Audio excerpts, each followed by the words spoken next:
So, you're thinking about investing in Portugal. And why not? You've seen the pictures, you've heard about the booming tech scene, but to really make it work, you need to get under the hood and understand the tax system. So today, we're going to do just that. It's an incredible place to invest, no doubt about it. But navigating it successfully really requires a clear map of the tax landscape. If you get it right, you can unlock some serious advantages. But if you get it wrong, well, you could hit some unexpected hurdles. So, if you're seriously considering putting your money to work in Portugal, this is for you. We are going to break down all the essentials step by step, giving you a really clear, practical guide to the key taxes you'll face on your investment journey. Okay, so here's our roadmap. We'll kick things off with just setting up your investment. Then we'll walk through the taxes you'll pay while you're running the business. We'll also cover property, of course, then talk about how you get your profits out, and we'll finish up with some of the really cool perks Portugal has to offer. First things first, before you make a single dime or euro, you've got to decide on the legal structure for your business. And trust me, this is a huge first step that really shapes everything that comes after. So when you're setting up a company in Portugal, your first big fork in the road is its legal form. You're typically going to choose between two main types of companies, and really, your choice is going to depend on the size and scale of your plans. Let's break that choice down. On one hand, you've got the SA.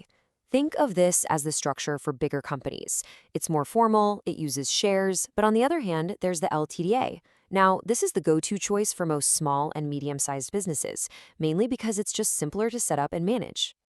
Okay, so you've got your company all set up. Now it's time to talk about the tax you'll pay on your profits.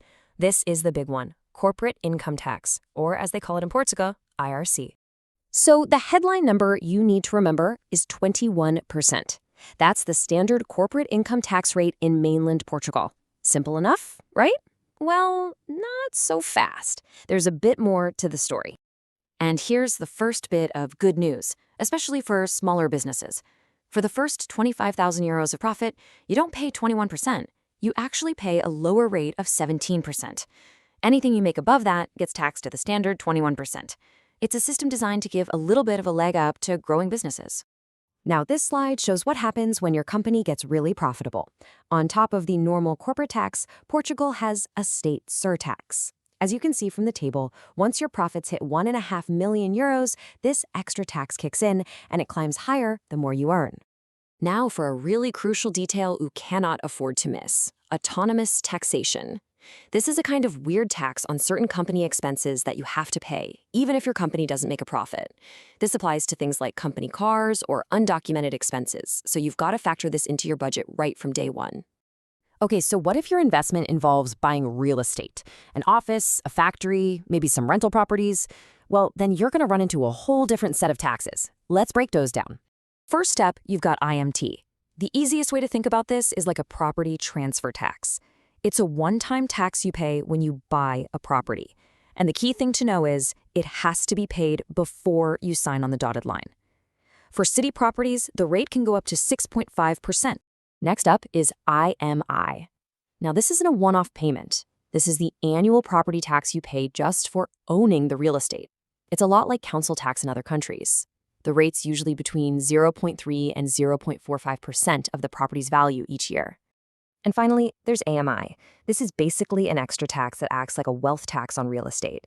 For companies, it's a flat 0.4% tax on the total value of all their properties. For individuals, though, it only kicks in if their entire Portuguese property portfolio is worth more than 600,000 euros. Okay, let's move on to the part every investor is waiting for: how you actually get your money out. We're talking about taking dividends from your successful business and the profits you make when you eventually decide to sell your stake. One of the most powerful tools in the entire Portuguese tax system is something called the participation exemption. Now, this can allow your holding company to receive profits from another company it owns completely tax-free. But as you might guess, you've got to meet a few conditions. So here's the deal. If your company owns at least 10% of the subsidiary for a full year, and that subsidiary isn't in some blacklisted tax haven, then the dividends it pays up to your Portuguese company can be 100% exempt from corporate tax. This is an absolute game changer for structuring international investments. And what's really amazing is that this powerful exemption isn't just for dividends. When you decide to sell your shares in that company, the profit you make, the capital gain, can also be fully exempt from tax. as long as you meet those same basic conditions. This is a huge reason why Portugal is so attractive for setting up holding companies.